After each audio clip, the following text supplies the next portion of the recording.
Men also like the women who treat them a certain way. You know, when you are very calm and sweet towards them, they treat you really bad. Oh yeah. You know, I don't want to use the S word, but that's really the word that's on my tongue right now. But then when they like the women who are very, you know, okay, do my bidding, let's go. Okay, yes, okay. They don't like submissive women. No. I think once you're submissive, they take advantage of the fact that you are, Submissive. and they feel like this one, she will be there. Rock Yeah. of ages. When I go and like come, she will be there. No problem. I was stubborn, but I was too submissive. I was. Yes. I was. And sometimes, I mean, right now, when I feel like I'm in that mood, hey, Mitri sign. Yeah. You know, when you break, it's very important. What are some of the things you've sacrificed as a single mother? You know, when I meet a guy, I tell you straight up, I have a daughter. Oh. Me, I don't Buy one, get four free. For Abby? Ex-husband, 2 children and a dog. That's cute. And dog. Bought one. You This know, one free. me, as soon as I meet you, I don't drama is hide the gonna fact come that I with it. have a child, because that's something that it's a part of you forever. It is your world. I mean, yeah. so what are some of the things because I mean, I've had a guy that I like so much who said, you know what, you have a child, yeah, I can't handle it, and I could not hate him for it because it's a matter of choice. It's the truth, yeah. You know, I mean, and at least he said it. He was honest. Like, you know, you're a great woman. You're amazing. I would love to date you, but you know the whole child thing. You know how I'm going to now warm up to the girl. I'm sorry, and I had to respect him for that. In fact, he became my very good friend even after that because I respected the fact that he was able to tell me The truth, the ugly truth. You know what I mean? And for me, that's some of the sacrifices because that's somebody I really thought I could build something. You with. liked him. I did. You look like you're Zafra, thinking about. You know, what are some of the sacrifices you've made? Safwa, talk. No, you can't even start because when he's coming to your house, he doesn't even call you to tell you he's going to come to your house. Imagine. You just imagine he's there. Do you understand? So how do you even start a relationship with someone? Yeah, because he shows up unannounced. How do you do that? But that's wrong. Yeah, but he's coming to see his kids. What are you going to do? He pays the rent. No, but there has to be So some, what, you some can't level call of me? respect. I don't care if you pay the rent. You can't just show up. You know? You know, but sometimes you think about it like you want peace. Exactly. So you know what they're you're not going to sleep here with me. Yeah, but what would the right? other guy think though? what Are you if still were in touch with your dating? ex? What if you were dating and then No, the but he should ex-husband just shows up understand. No, but you see. without look, calling? That's not So right. you don't. right. So that's the sacrifice. Don't So come. I'm busy. So Please you go don't- and you- come so back you later. So you don't have. So you don't date? You don't date. You Or don't- I talk to people, but then again. Or you don't meet up at your home. No, You meet up because it's somewhere not even else. safe for the kids. Because Why you does don't he even keep an know eye who on No, you no, are. no, no. Yeah, no, that's Because another you one. don't even know who you are. Does Yes. he keep an eye on you or something? When he hears you are seeing someone, then he The other shows up time my at your daughter house? 'Cause said, some men are "Oh, like that. daddy called and he asked, did you sleep home?" Hey! Oh. Meanwhile, I was at my grandmother's place working. Well, we don't even care where you So went. why Honestly, would should you even ask that ask? question? Why would you How's ask that any her? of his business? Yeah, right. So, at what point do you introduce your children to your latest? I think that, look, it has to So you're ready happen till he proposes. automatically. How? You know, he is a friend to you. Yeah. Because I'm seeing somebody. Yeah. No, I've told him, look, Papa, you know I don't love you, but I'll try. He says I love you, and there's nothing wrong with that. Yeah. I think that you know when your grandmothers or your parents tells you, look, a man must love you more. than Very you important. do. That thing is so It is important. very important. And not because he's not nice, not because he doesn't have what it takes to take care of a woman, but you have to have extremely more. But isn't it a bit archaic though to think that way? No, Because but now you see- everything that we're saying that everything a man is doing, a woman can do better. So if you like a guy, you should just let the guy know that you like When him. they know You that- when when a they guy know that you I'm like telling them you more, the they truth. start I don't fooling. like you that much. Is that a problem? So go and find somebody you like. Just and- being So honest. he wants it. If he wants it, he has to no, make he it wants work me and very much. So that's let her fine. love It's a him. good thing to notice that a guy wants you that seriously. Yeah. Like it's Yeah. fine. I think it feels good. Like Yeah, of hey, course. na me cry, I'm not too much dream, you know, be in there, man. Yeah.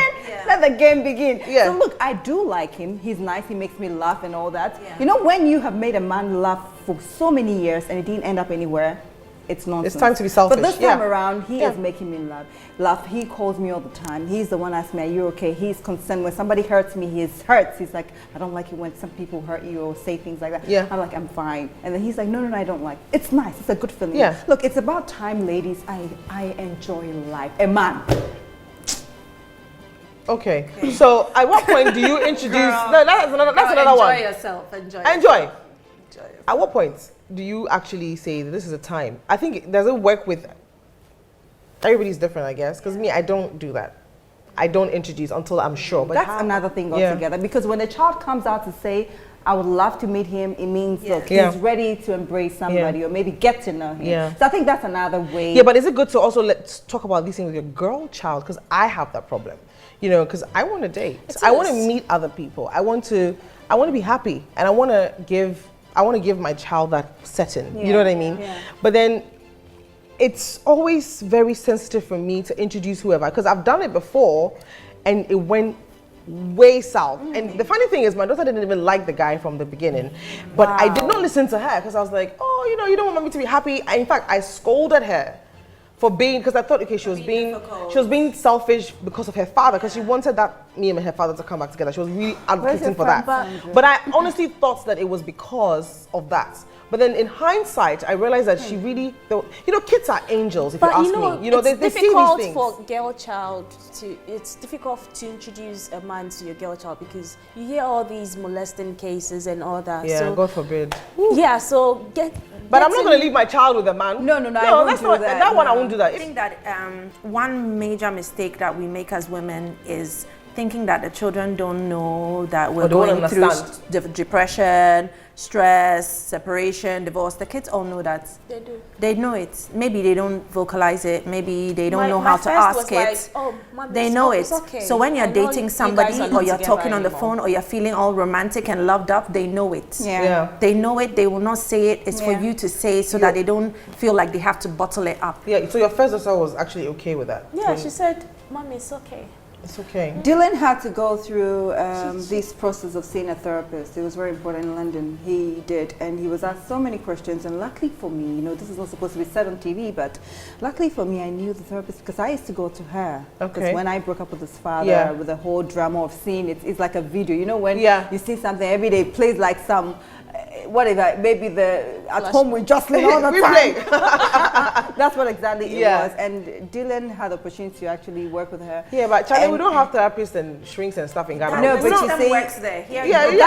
That's another work for the mother to do. It's a lot of work. When you have to find because sometimes the mother herself is depressed. No, but you see, mothers go all out. At that point, we are not in the right frame of mind or don't even have the patience to sit down and ask our kids these problems because you're so irritable already. Yeah. At the point where they need to be counseled is at the time where we are like on edge. It's true. When you're so bitter or you're so hurt. It's not the time where you have to sit down with because you don't even have the patience. Your child knows you're going to get annoyed and get up and leave or something. I mean, I think there's this postnatal depression. I've had it every time I had a child. And who's going to talk to you? Wow. You go to the hospital and the doctor will be, you'll be fine. Yeah, it's true. Yeah, but that brings us to the idea of being married but still being single in the marriage. You know that thing happens? Yeah. You have a partner. There are some marriages that are single period that have single parents. Yeah, but it's a marriage. Yeah. It's a marriage. And that's one way to go through that postpartum depression because it's like you have a child and it's just you. Suicide is all over the place these days. Yeah. And I actually went through that. Oh no. Yes. Wow. Actually, we've been here for you. What happened? No, but the funny thing is, there are times where you will look at your child and you feel like I shouldn't have had this child. Oh yes, like my second. Those moments? Honestly, where you feel like okay, maybe if there are stories in the States. There's a story of a woman who drove her 2 kids into the Hudson River or something because she just could not find a man who didn't have issues with the fact that she has not 1 but 2 children. So she drove, she strapped them in their car seats and pushed the car into the water. And when she was asked, she was asked, she said it was a black man who did that. But then later on, when they found out that there was more to the story, she said, well, it's because she just could not find a man who would love her for just being a single woman. So she wanted to be single again. And her ex had left her, so she just had to do what, that's a crazy woman. She's going through depression. She's probably gone through all the stages, and she hasn't recovered. You know what I mean? But look, that actually defines how strong we are and how strong other women in the world are, because it is not easy, but one way or the other, we know how to put it together. And it's, look, it takes everything in the world, every energy, every sense of humor, every sense of worth, to actually put yourself together. In all the talk about strength, we have to embrace our weaknesses, because sometimes we're so hard on ourselves being so strong, and then when we have our rough, I'm not talking about a bad day, I'm talking about a bad month. I'm talking about a bad year. But when you're having those bad months and bad years, is it okay to let your kids see you cry? But the thing is, they will definitely see you live in a home with your child. I don't think that at that point you even have the willpower to choose as much you are crying and what you're doing. The child can see you. But yes, the child will see you. And sometimes it is your child that will help you even get out of these but sometimes you need to try to hide it for the sake of the child, right? As women, you have to realize that you have to ask yourself that question, what are you burdening your kids with? But you don't want your child to also they're not strong enough, Then in that mindset, you have to have help. You have to seek help. Because unless you are someone who's an island, like you're just there standing and there's no one other person around you. But Sandra, if you let your daughter see you so weak, kids draw inspiration and strength from us. You know what I'm saying? My daughter, we were talking about it a few days ago, how Zara is, wearing high heels and trying to wear your shoes. And I remember that the last time I was there, she was wearing my wig, and we're playing around. So they look at us and they copy. They like to copy. They emulate. So if you're weak all the time, are you raising a weak child? Like, that's another question. My son comes to me all the time and asks me, "Mommy, are you okay?" Not because I'm crying or anything, but because he can tell that there is something wrong. Dylan, are you okay? You give him food, you make him feel happy and everything, but he can tell that there's a problem. I don't think Joselyn is going to make them grow up as weak children or emulate weakness. What it is going to emulate more emotion. You have a child that is more sensitive to emotion at the worst. At the worst, that's what could happen. Is that because at the end of the day, they still see their mother. They raise us up. They still see us as like super Google. Superhumans. Super Google. When my children can ask me a question and I'm like, I look for my phone. And then like, Mommy knows everything. I'm like, it's true. Clap for me. It's true. So they raise us up to such high standards that there's no way your child is going to look at you and ever tell you that. Isn't it too much pressure on us though? As women? No, it is, but I think that we also learn out of it. I think I started taking care of my siblings after I lost my mother. So the whole motherhood thing was birthed from a very early age. So when my son came in and with the whole pressure from the breakup and everything, I realized that like, this is my own. This is mine. What am I going to give to him? My all. My younger sister is now married. I mean, when your younger sister is married, I know. To a very good man. It's okay. I like it because the man I want, he is not. That one, let's see how it goes. You never know. You guys. Now, the thing for me as well is I've had a moment where I feel like I failed at parenting. I remember I called Shirley and I was like, I was literally in tears on the phone because I said, Shirley, I think I failed. I think I've been doing it wrong because I have a system of rewarding when my daughter does well in school and when she's she's respectful and obedient and stuff, and then I punish when she is she goes a bit to the left. But you can't even punish your child anymore. Wait, the thing is, I punish in the sense that I'll take certain things or privileges. I won't punish not as in smacking her all the time or something. What happened to those days? I want those days to come back. But the thing is, now she's preteen, so I think she's coming into her own. So she's talking back. She's being rude to teachers. She's sometimes her countenance around people is like, she's very. You think your job is affecting her to do that? Sometimes I feel that way, but anybody who knows me and my child, Sandra, that we have a very close relationship. Like even if I'm not there, I'm there. My daughter is like, she's a bit timid and she's quiet. Sometimes I don't know what I did wrong. If I should shout at her or I should treat her like ginger her up a little bit. So sometimes you don't know, and you get a call from school and they are like, we need to talk to you because she's a bit timid and she's scared, and You don't know is it because you shout at her? Is it because you don't? Is it because you have to beat her up? Is it because there's no balance? So we just it's tricky, isn't it? It's a tricky one. It's very tricky. I know you guys are not drinking, but hey, I've had a very hectic morning. I'm here to see my very good friend. You know, enjoy. I mean, look, these kids they seem, especially, you know, single mothers who have children, you know, I feel like sometimes the kids are very insulated. They don't really tell you because they know that mommy's already going through her own stress. You know, they hear you on the phone with your father and it's not a very pleasant thing, right? Sometimes. Now, I mean, with all these suicide things going on, I mean, I remember when my daughter went through her face and I had a report from school for the very first time that, you know, she's talking back, she's being a bit of a class, you know, tyrant or whatever word you want to use. She's always standing up for people. Say, you can't punish them. She's talking back and I want to tell you that we didn't do anything wrong. She's a lawyer. And then it's also because of the way you've carried yourself. Well, you know what, it's fine. But then I had to clip her wings a little bit because I thought, you know, because, you know, look, my friends speak to her like she's our friend. I mean, you should hear Shirley having conversations with Xenia. You're thinking they are like best friends. Sometimes she can WhatsApp Shirley and I don't even know about it. They can have a full-on conversation. Amazing. But then I felt like maybe because I do that so much, she feels like she's also an adult. So I had to take a little things away from her. But this now, issue. I got very scared at a point. I literally called, I said, Shirley, you know, I haven't seen my daughter. I haven't spoken to her in like 2 days. She's in her room all the time. I don't want to go and see her suffocated to death.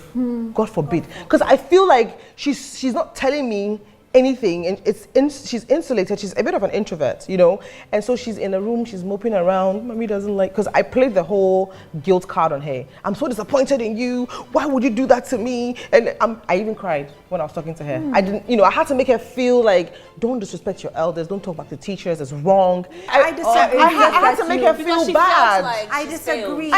You shouldn't do the same thing we are suffering from. Yeah, but that kind of how silence else? is golden. Kind of don't No, talk back. listen, Look, Sandra, I think that she should air her views. If she's talking about standing up for other people, it's a very amicable trait. To disrupt the class? No, it's the teachers who are flipping it like that. I don't believe that that's disruptive. Sandra, I think it's Sandra, a good trait to have. listen. No. When Xenia is a good girl, they tell me. So they said to me, Miss Juma, what has changed? And immediately I was like, changed, yeah. okay. Nothing has changed. Nothing I'm has still, changed. She's you know, growing into herself. She's just growing up. You know, it's preteen. She's just growing up. But then they asked me that question, and immediately it's like I had to go on the defense.